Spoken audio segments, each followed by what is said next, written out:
All right, tonight we're going to have a chance to meet some people who are not afraid to put their lives on the line, all right, and work for the communities against all odds. We've heard George Bush tell us we want a kinder, gentler nation. How do you get that? Hey, man, you don't get it by sitting back having the government do a dump on you. Sit back because people who give a damn give from the heart. And people who battle sometimes a never-ending fight are going to be here tonight with some help. So come on, let's get involved, and we can turn the tide. Let's do it.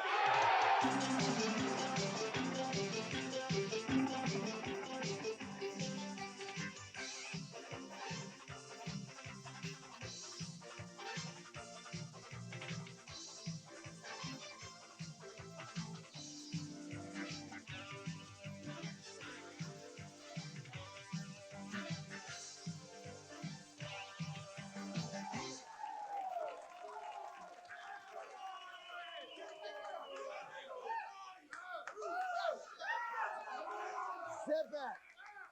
Downtown Newark, New Jersey, as in every damn community in this country, the spirit of helping kind of lives on, all right? Here in Newark, the Lighthouse offers a home to the homeless. Hot meals, clean place to sleep, showers, and a place to get respect and a new perspective on life. Every day, the Lighthouse opens its doors to those in need, but very soon, gang, those doors are going to be barred to a community that is really in need. Very soon, there may be no oasis in a city of real desperation. So, check out and see what's going on.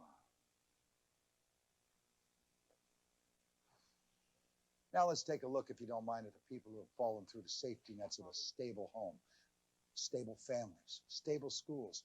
These are the people who have nowhere to go but to the Lighthouse. My father left me when I was 3 years old. My mother told me that he lives down in California somewhere, but I don't know. My father walked up on me right now. I wouldn't know who he was. There's been a couple of days that I couldn't find him. It was like when I first came over here. Like that was 8 months ago when I first came over here. I went 4 days without getting something to eat until my friend told me about this place. He told me about this place. Yes, about this place.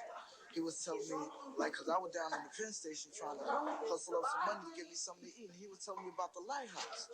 And I'm looking at him like, what's the Lighthouse? And he told me, just walk down Broad Street. You see this big church, got Lighthouse on the front, and you can't miss it. And this is the first place I came to get something to eat when I first came over here. This is the first place. See, I just found out about this place about yesterday because it was days like this right here. Like, this is like a whole pie to me compared to some days when I ain't get nothing to eat. This place is after people and their happiness and their souls. Okay, we feel that, I mean, they're human too, and they deserve to eat and have a decent place to sleep just like anyone else. And all we try to do here is just provide it and just make sure they're supplied at least a decent meal a day. You know, the problem is we talk about kinder, gentler things. Nothing is kinder and gentler than people who want to help people. Let's meet the man who's responsible for the Lighthouse and who made the dream happen. This is a guy I truly believe is one of the great heroes of this country, because you never hear about him. Bishop J.W. Parrott. We've been here in this particular building since 1974. And we used to just give out food packages, you know, to the people that were hungry and the people that were burnt out. And then the bulk of the thing started in 78, 79, when we just wanted to help the community that we were in, since we realized there's so many poor. We started off just serving on Wednesday. And then from that, it went from Tuesday, Wednesday, and Friday. And then later on, it became Thursday, and just feeding the people. What we haven't told you so far is that it looks like the lighthouse is going to be closed because while we were there, an eviction notice was served giving them 48 hours to close those doors. No place else to go yet, but chances are because of this man, there will be something that will be done. And because of you folks watching tonight, I know that you'll get involved with a lighthouse in your community, whether it's Detroit, Los Angeles, Houston, Atlanta, Miami. There's always some place you can help. Now let's take a look into the future of the lighthouse.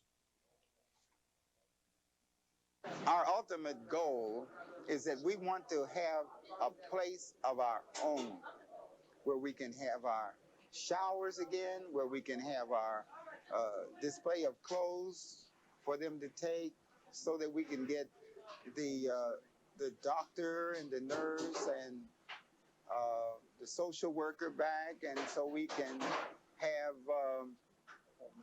the homeless families, those that have been burned out, so that we can have our babysitting service, and for the teenage pregnant girls so they can go back to school. And this is just our dream of what we want to do. Employment, basic, give them dignity, give them back their dignity, you know, so they won't have to worry about defecating on the street, urinating on the street. They can have some place where they can come and be a rest room and be comfortable. You on my side? I'm glad to know that. I'm on your side. And you know I'm on the winning side. Look like we're not gonna win, but we are. We're gonna win. We're gonna win. We're gonna win, jockey. We're gonna win. You can win, jockey. If you buckle down. Remember that. Remember that. You remember that football song? You can win. Take it on the chin. We're gonna keep fighting. You can't keep a good man down. And I'm a good man. You bet your Bunsy's a good man. You're going to meet some more American heroes live in the studio with us tonight as we continue. We'll meet those heroes next. Stay with us, Dan.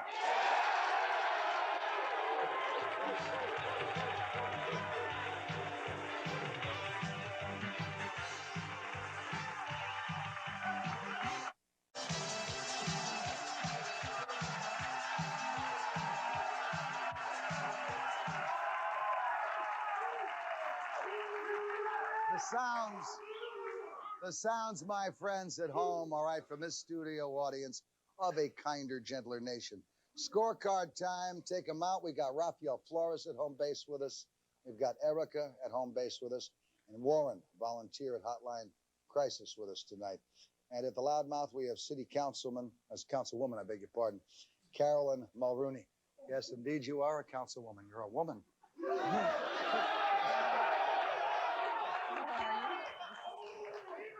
All right, let me go first. Raphael, let me go first to you if you don't mind. You've worked for almost 20 years in Harlem to help teenagers with drug problems in Harlem or who came to you from into Harlem. Tell me about your program, please. Zip it now, let's listen to this, guys, all right? Basically, it's a program that was designed by a group of teenagers that I worked with back in '69 when I came out of service. One of the teenagers that gave us the idea of establishing this hotline is here in the audience. His name is Jose.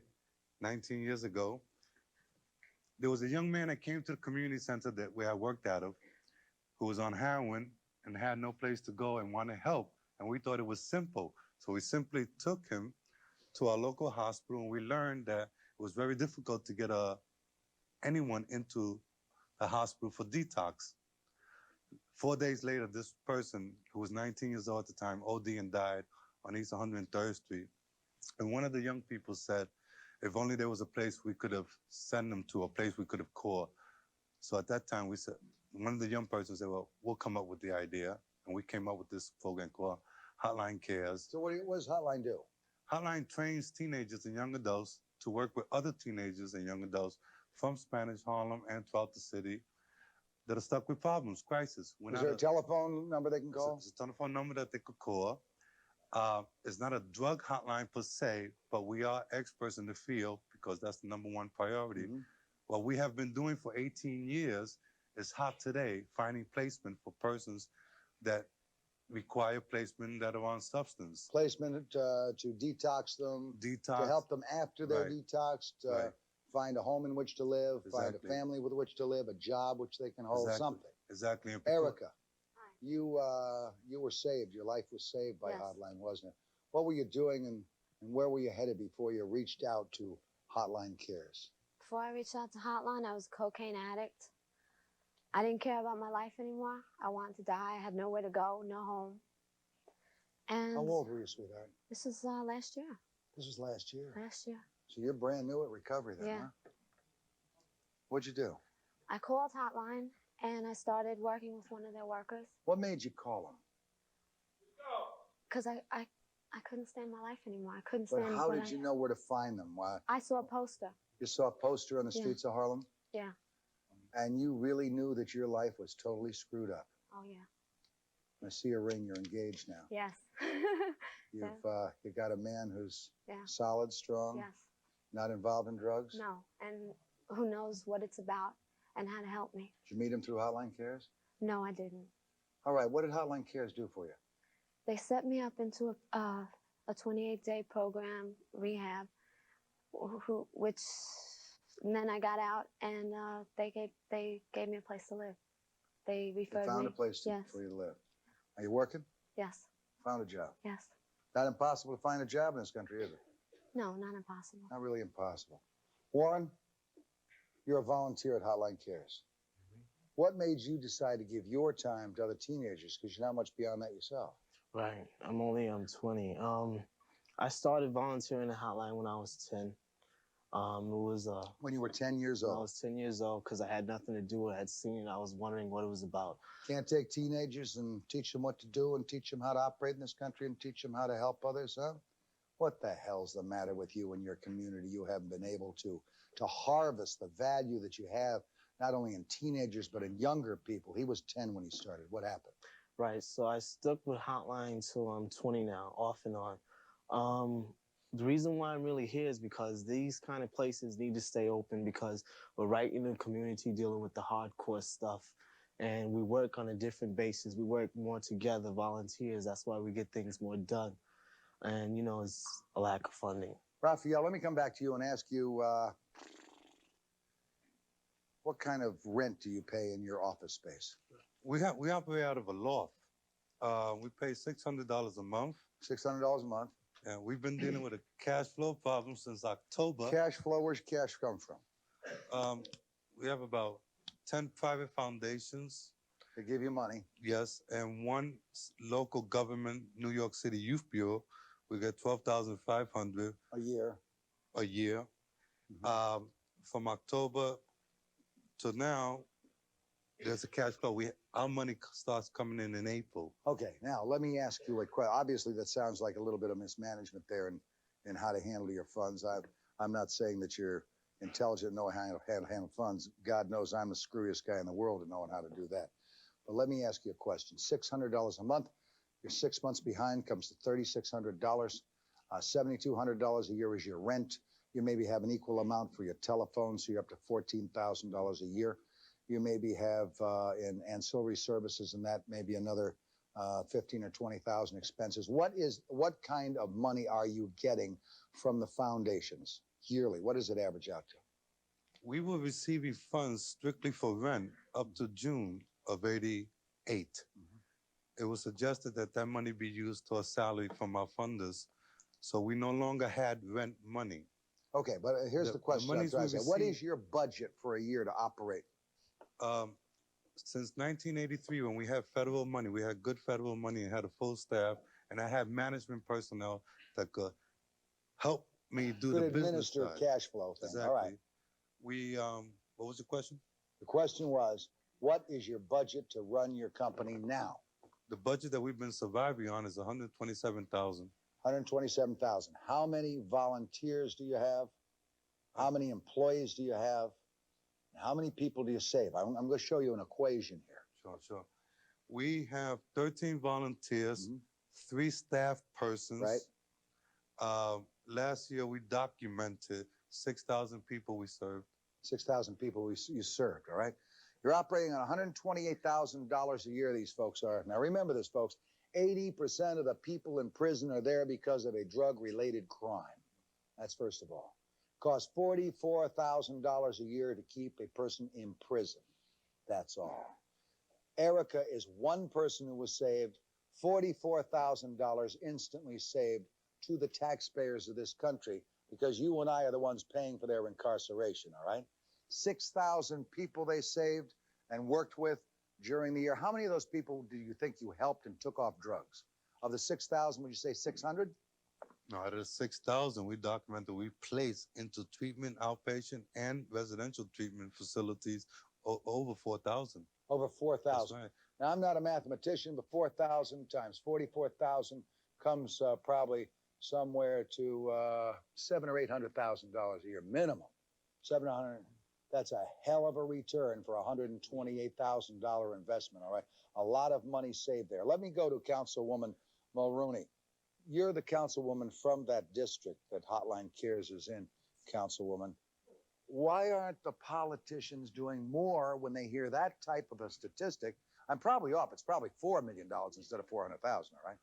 Why are the politicians doing more? Here's a chance to actually save money with volunteers, people who are doing something worthwhile, and instead, the city should be willing to come up with $128,000 a year for an outfit like this that has proven that they can help. And I know you've tried to help. We have. I've been working with Raphael and Hotline Cares for a number of years, and we've helped with a youth board grant. Granted, it's not enough. Even a grant from my church, the Community Service Society, gave them a grant and technical assistance, and 2 private foundations that I contacted, Helen Hunt and Geraldine Kunstatter, both gave grants to help Hotline Cares. We are in a crisis. Everyone is talking about the drug crisis and how horrible it is and how we need responses. And Raphael is a successful one. Yeah, He's a successful one, and he should be supported, and he should be helped 100%. We're in an economic crunch in this country. I understand that.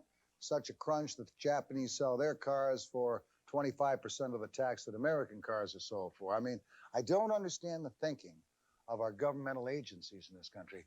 Why, if we indeed have a war on drugs, can't we use our M16 rifles up there instead of these pea shooters that we've been using? Well, if we have a war on drugs, we don't have much of an arsenal. You bet. And we appreciate your show focusing on the problem and trying to help Hotline Well, I Cares. appreciate you, and I appreciate you going down to that city council and kicking ass and not asking any longer, demanding, as you have been for these people, demanding that the city get behind them. Stop depending on the federal government. We have our own government in each of our cities across this country that can do the job, if we'd only have the cojones to do it. Well, we will be hearing from...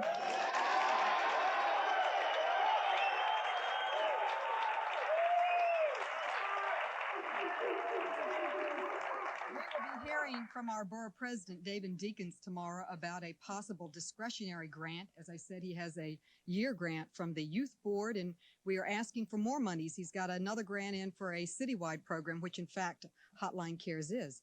But you're right, you can't depend on the national government when the kinder, gentler nation has resulted in cutbacks every year on housing, hunger, food, and drug treatments. But it is not the job of the kinder, gentler nation. The kinder, gentler community has to start first. We have to pass it to Washington. Washington historically has had to have the American voter kick them in the tail to understand. Our job in a community is to take care of our community, and only when it is impossible for us to take care of them do we turn in dire need to the federal government. Federal government's never been responsive to the needs of the people. It's people like you who are responsive. Well, Mr. Dinkins is also going to announce whether he's running for mayor. This will be a very good time, Mr. Dinkins, to prove that you can do the job as mayor that you've done for your own community, all right? Next, if you're forced to volunteer, are you still a volunteer? Stay with us.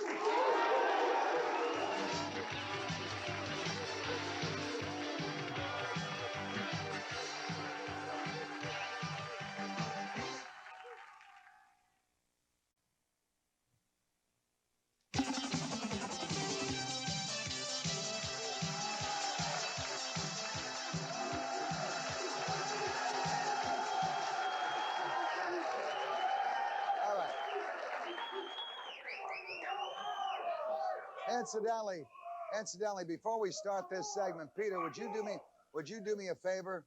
Would you order a big black funeral wreath from my ashtray, I'm going to try and give up cigarettes in a couple of weeks. Right? Okay. That'll be my volunteerism to help clean the damn pollution, all right? Let me introduce at home base, Zebat. Let me introduce at home base Gail Kong, who is a city volunteer, director of the City Volunteer Corporation, and Michael Hardy, who's an attorney and the managing editor of the National Alliance newspaper. Let me start with you, Gail. One of the ways our new president, George Bush, is proposing to turn this country into a kinder, gentler place is by enforcing volunteer service among students seeking financial aid. Do you have a problem with students serving the hungry and the homeless? No, not at all. In fact, thousands already do in hundreds of programs across the country. President Bush, however, has proposed the establishment of a foundation, and it is the Democratic congressmen and senators who have proposed exchanging vouchers for grants. All right. For college And let me grants. ask Michael, isn't it a good idea to make students give something back to their community if possible? Well, I think most students do give something back to their community. I mean, they've generated they've come out of their community. The issue is for many students, particularly those that can't afford to go to school, is to be able to have an education despite whether or not they're forced to give any other kind of service. But here's the problem, Michael, and I'm sure you've followed it and tracked it over the years. It's not only true in communities here, it's true in foreign countries. Someone goes from a poor community, gets an education, all right? 92% of those people do not return to their community. Do not. Now, let's be honest about it. I mean, I'm raised in Brooklyn in a poor neighborhood. I go out and get a good college education. I'm making a couple of bucks. I know where the job is. I'm going to live probably over on West Yuppieville someplace, and I'm not going back to my community. And that's what happened. So how are they giving something back into the community which gave them an opportunity to grow? Well, I mean, I don't know where you get your figures from, but for instance, Department of Commerce. Well, I come from a poor community. I was born and raised in Bedford-Stuyvesant in Brooklyn. I'm now an attorney, and at the same time, I have to admit that I'm part of a firm that donates enormous amount of its time in pro bono services. How much of its time? A significant amount. I'd say it's hard to put a tag on it. 20%? I mean, I spend my day in court and my night helping pro bono Okay, services. are you back into Stuyvesant, Bedford-Stuyvesant when you do that? Absolutely. In Harlem. Okay, you're one of and the everywhere. 8%, sir. So You're one of the I think 8%. many people go back to their communities, and many people, not to mention that I run a community newspaper. Basically, what we're talking about, though, is students getting grants, and if they get a grant, they volunteer a certain amount of their time back to the community. Now, on the other side of that, you have the kid who can afford to go to college, whose family sends him. Hey, he doesn't have to volunteer any time whatsoever. Shouldn't it then become part of the curriculum of the university? I mean, if you're going to really put this kinder, gentler nation garbage to work, all right, if you're going to do that, let's have a curriculum in the universities that requires everyone, grant or no grant, to give a percentage of their time for curriculum value back to their community. Would you favor it that way? Absolutely. I mean, let's go to these young gentlemen down here at the Loudmouth. I know we've got Joe Kirby. Who's Joe? You're an NYU student, Joe? Yeah. I was too, all right? Great. Let me ask you a question. How would you feel about working for your grants and loans? Depends. If I have to devote a whole year out of school to it and get backtracked from serving, getting a foothold in my career, I wouldn't like it. Let me ask you this. How about if there were a curriculum in the university that said, Joe, you got a 4-hour course. All right? Okay. That means in that 4-hour course, you're going to get 4 credits. For your 4 credits, you're going to go out and spend 4 hours a week working in your community. Would you accept that? That doesn't sound bad, but as long as everyone in the university has to do that. As long as everyone does it. Everyone. Why? In other words, you don't really want to volunteer to help anyone. That's not the question here. The question, if I really do want to volunteer, I should have to make the decision myself, not have the government make it for me. Right. How about if you do it this way? How about and I'm looking to find a happy meeting ground here. I can understand a kid who comes from a wealthy family saying, hey, man, my old man pays plenty of taxes. It's going to help you pay for your grant, baby, and later on you. How about if the university says, okay, good.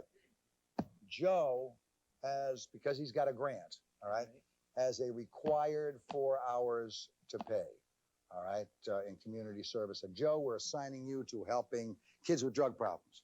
And you, Joe Rich Punk, all right, you have 4 hours also, but you get to select from these 5 areas, all right? And that being the only difference. Would you accept that if he was still working 4 hours? No. You wouldn't? No, because it sucks. Because I mean, let me put it this way. If I want someone else to tell me what I'm going to do, that government, especially you should understand this, Mort. You don't want government interfering in our things. I don't want anyone telling me and not anyone else what to do. I don't want the government telling us to do anything. All right, how about doing it this way? How about if the school says, here to you, Joe, average, here to you, Joe, rich punk, here are 5 things you can pick from, here's 5 he can pick from. If it's even that way, would you go for it? Will it detract from my No, you're getting 4 hours of credit, babe. All right, then I guess 4 hours of credit, man. You're not being held back at all. All you're doing is something. Just the rich can't get an advantage. All you're doing is wait a second. The rich can't get an all advantage. you're doing is something to help other people, right? And B, something to get yourself. Of course, it seems, you know, kinder, gentler nation, my ass. This seems like a more selfish, take care of me first nation. It's got to be that way. And we can put all the labels. We can put all the labels we want on things, but until I make you comfortable. Hey, wait a second, man. Until I make you comfortable with helping people, until I make that rich kid comfortable with helping people, we ain't kinder and gentler. That's all BS. Label stuff, sir. That's all it is basic BS, because you're looking at the rich people. They've come from a rich community, and I mean, they don't care. They're gonna go out and live in West Side, Yuppieville, whatever you call it. People like the poor people that come from the Bronx and from Brooklyn and from Ports in New Jersey, and from Newark and stuff like that. They already know it all. Shut them up, Morton. Shut them up. Hey, would you take that guy's steroids away from him? Yeah.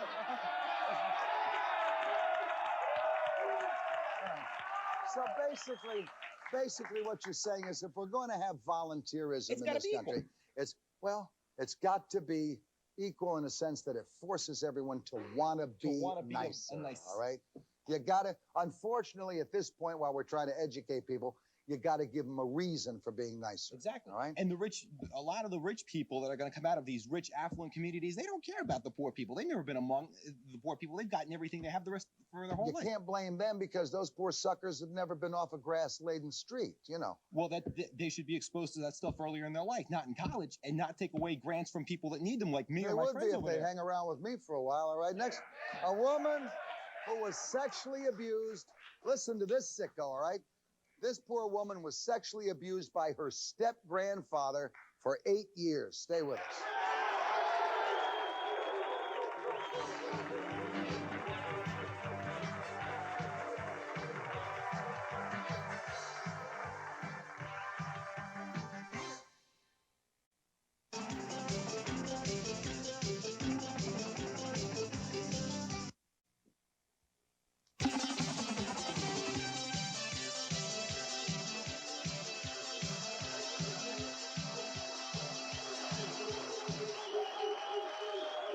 All right, Gail, let me come back to Gail Kong, who's the director of the City Volunteer Corporation.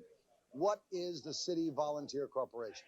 We recruit young people from all over New York City. We have about 400 now, and they do full-time community service.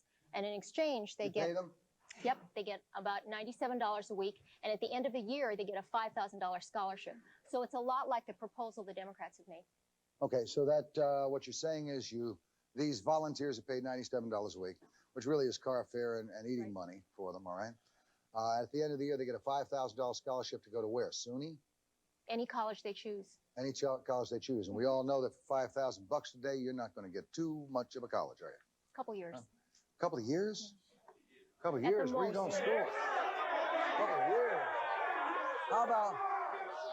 How about one semester, huh? What's it cost you at NYU, sir? What's it cost you at NYU? Something like $6,000. Something like semester? Semester. What's cost you? $6,100 a semester. We're not even talking about room and board. No room and board. So, okay, so what we got to do, that's a start, though. Gail, it's a start. In the public school system, it costs about $2,500 a year for tuition and all the other fees. So it doesn't cover $2,500 living a year costs. for tuition. That won't even cover. That won't cover two courses at NYU. So you were saying then that one of these kids who volunteers is forced to go to a public university, even if he wants an education like these gentlemen do at NYU, Penn State. It'd pay a portion of it, It'll pay a portion. not the whole thing. But if we're poor, we can't afford it. I mean, how can we, who are going to volunteer? Let me hear. Education in this country, from grade school to graduate school, should be free anyway. So you shouldn't have to make people. I mean, there's nothing wrong with people volunteering to do things. Let me be clear on that. You say education in this country should be free, and I say, sir, that is one of the wildest dreams in the world. All right? Free to who? Free to person who gets the education, because it isn't free to them. They're taxpayers. They're paying for that education. And they should have their education free. Their children But they can't get their education free, sir. Someone has to pay for it. The taxpayer pays for it. They're the taxpayers. Well, the taxpayer pay for a lot of things that we don't want to pay for. We pay for that billion-dollar military budget that we don't need. We pay for that billion-dollar military budget we don't need. Sir, just cut that budget and send people to school. Sir, we pay for that billion-dollar military budget so we can protect the schools that are already built from being bombed. You want to just do away with it, huh? Protect the schools from what? Just do away with the military budget. We don't need a military budget. Who needs it? Who needs it? Who needs the military We're budget? spending billions of dollars. Sir, use your brain, not your heart. I am. Horse Sweet, what'd you want to say? We work like dogs, right? Every one of us here in this audience work our tails off, right? Do we pay taxes or what? Right?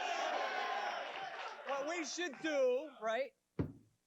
10% of whatever we might pay, whatever locality we live in, whatever county, our state tax should be put towards causes just like this. Very good idea. Right? In other words, set up a trust fund Absolutely. of everything that we need done in a community, Right. a 10% trust fund of every dollar that comes in nobody would to be help sucking wind at each all. community. Right? Much better idea. Much better. Let me hear it. There are things. He's talking about, these people talk about giving time to volunteering and stuff like that. There are things like all three of us are student journalists. We got to take time to work on our school paper. It's not something you put together in 30 hours. The important issue is, Are you guys journalists? Wait a second, let me hear this. You guys journalists of the 90s, or are you the same old dried up crap that's been journalizing for the last 25 years? I think it calls junior pablum pukers. You're junior pablum pukers? Probably. Exactly. Yeah. I'm probably going to be one of those guys. I'd like to know if you gentlemen ever got your hands dirty to work for a living.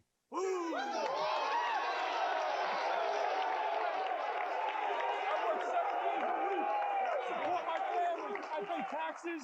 I work 7 days a week to support my family. I'm going to put my kids through school. They'll probably have to work for their education also.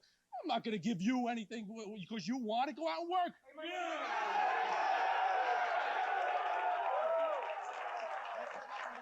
Provide jobs. We're paying our own I tuition. found a job. You could find a job too. Provide jobs. Provide. Here we had, in the last segment, wait a second.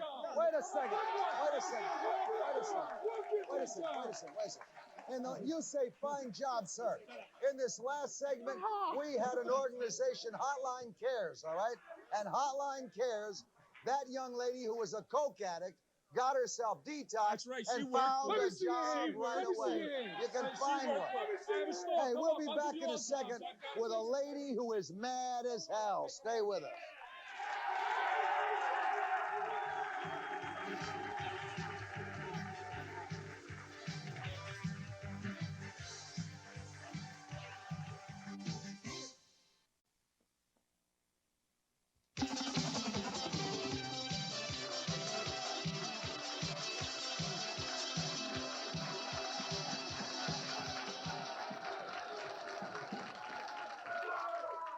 You can talk about all the wonderful work.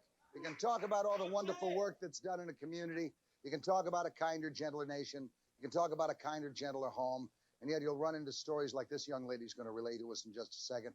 Stories that'll make each and every one of you out there in the audience mad as hell, and you'll really want to do something about it. Her name is Kathy.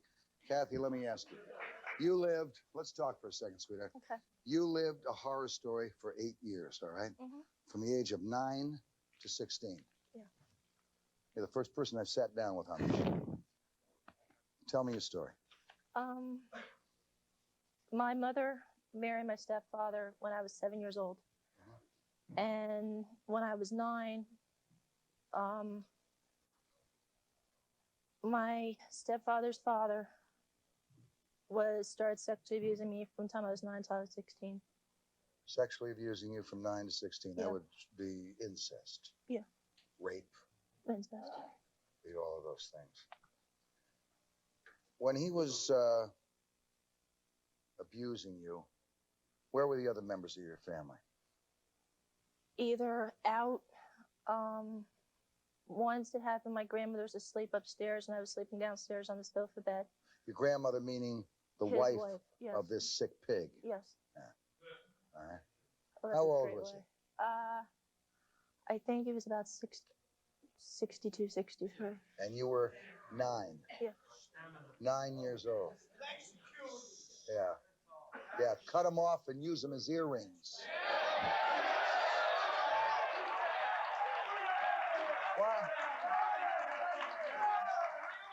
Why didn't you tell anybody about this abuse? I didn't say anything, basically because I was always threatened. Threatened by him? Yeah. What kind of threats? More of, if you say anything, are they going to believe you and you're only between 9, 10, 11, 12, or are they going to believe somebody who's their senior, who's older? And it got to the point where they're... How often did this happen, sweetheart? Oh, God. Once a month? Let's put it this way. Whenever my grandmother, who didn't know anything was going on, would invite me over, and I would try and get out of going over the house alone. Whenever I was there, whenever we were away with the family as a family trip, I just never knew when it was going to happen. On your 20th birthday, this sicko family member died. Yeah.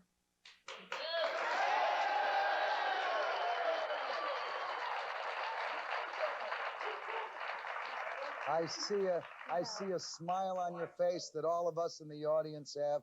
We're glad the bastard's dead.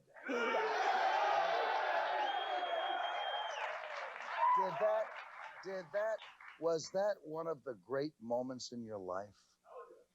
When he died... Did he get sick and suffer a lot? No, folks? he dropped dead of a heart attack, face in the closet.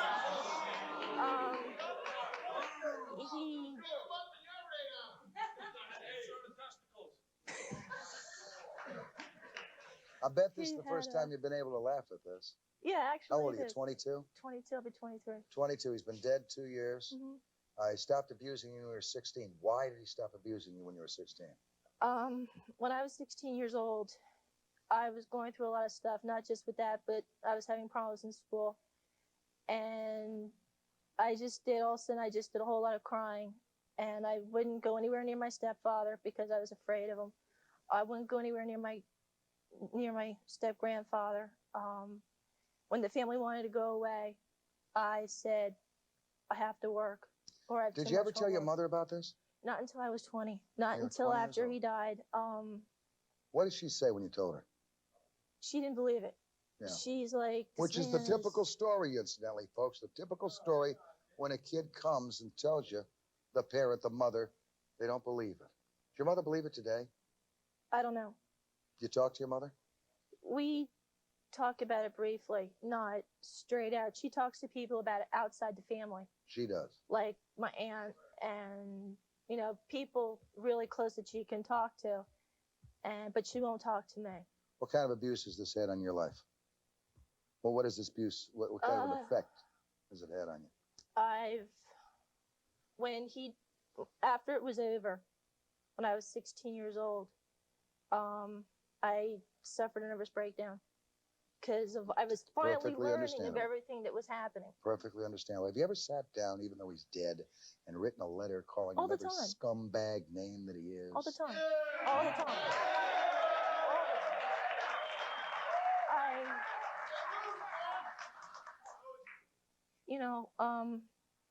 I do that all the time, and there are times that I wish I could actually mail it to him. I mean, somebody turned to me at the funeral and they go, well, your grandfather's resting peacefully now. And all I could turn to my cousin and say was, I hope that bastard's burning in hell.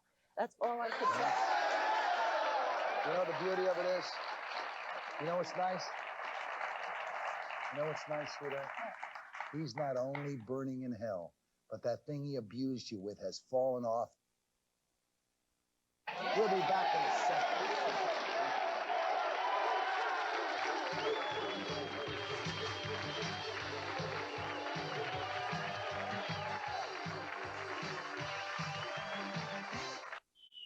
Hi, I'm Captain Lou Albano talking to you about Rick Harrison, the body smasher, the man that has a deadly chokehold on fanatical terrorists. He combats drug dealers, terrorists, and crime. And remember, every time you buy this book, there's a donation made to cure that ugly disease, multiple sclerosis, and sold in all places where paperbacks are sold. Remember, I'm Captain Lou, and I'm talking to you, the body smasher, the body smasher.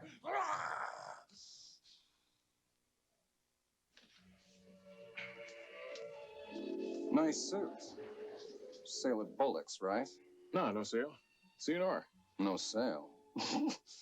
Must have cost a bundle. Well, not really. CNR's everyday prices are usually lower than department store sale prices.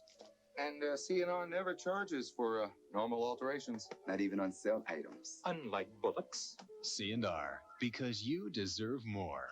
Nice suit. CNR. Last week, we bought this great new VCR at Circuit City. They guarantee if we find a lower price within 30 days, they'll refund the difference plus 10%. I'm going to find a lower price. Right, Harold. I found it. Oh, it's a Circuit City sale. Don't they pay anyway? They pay anyway, even on their own sale. That's some guarantee. Harold, you're brilliant. Circuit City, the intelligent choice. You know, you've got to be a little lucky to win an award. But when a team wins 5 awards in one season, that's not luck anymore. That's Mitsubishi. This 1989 Galant just won a top award a lot of other car makers wanted. Motor Trend's Import Car of the Year. And 4 other Mitsubishi models won major awards this year. A perfect 5 for 5, including Import Car of the Year. It's a lot easier to pitch with this kind of support. See your Southern California Mitsubishi Motors dealer. You could save up to $1,000.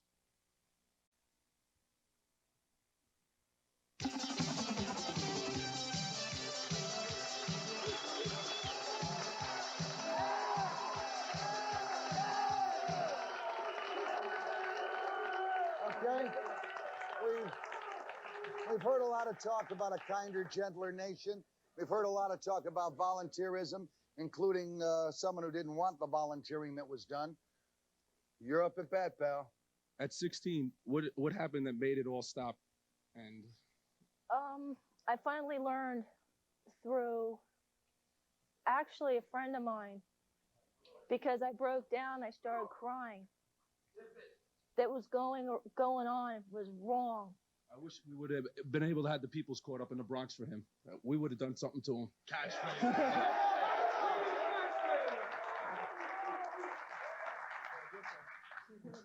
My name is Tony. I'm an 18-year-old, right?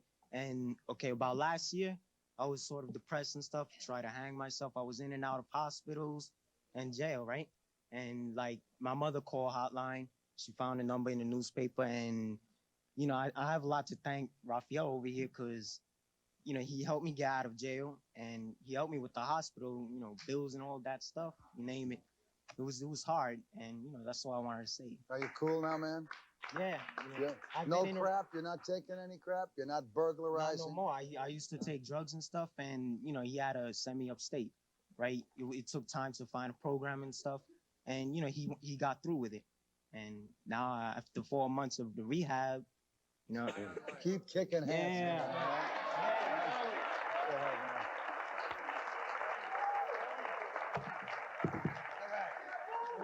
And I'm taking your steroids away from you tonight. He's gonna take my steroids away. Oh. Go ahead, When man. this was going on, did you approach anybody? I made an attempt to once, and the reply I got back was, "You misunderstood it. You're only 11 years old. You totally misunderstood it." And when finally I got into heavy drugs and alcohol, and I was put into a hospital because they thought that they didn't believe I was a drug addict and alcoholic. They thought I was certified crazy.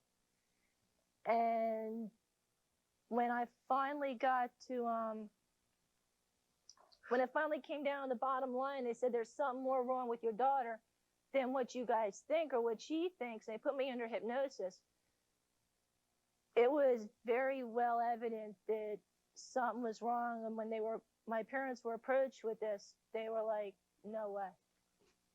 Story we hear so often. Go ahead, sir. You're up to bat. The show's addressed a lot of horror stories, and the show's addressed a lot of horror stories, and there's some very good agencies here, and we got away from it for a while.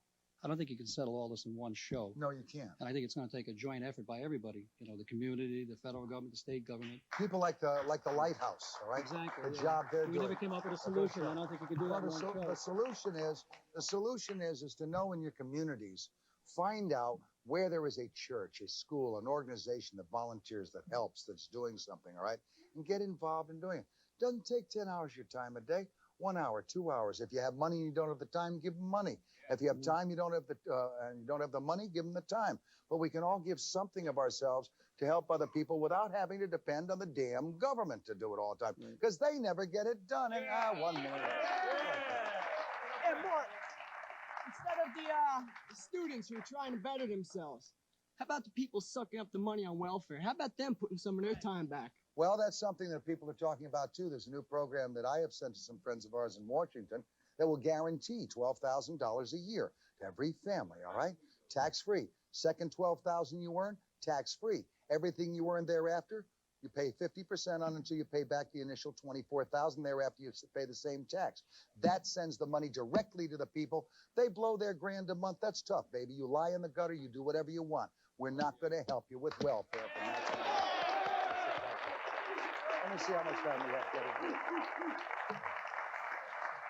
We've covered a lot of different issues on this show, but this one, this young lady's story here, I find particularly moving because I've heard numerous stories that are very similar to yours, both men and women, that have gone through a lot of these horrors. And you're talking about these agencies for drug rehabilitation and all kinds of help. This abuse started when you were a child. 9 and years old. There's not enough focus on the children.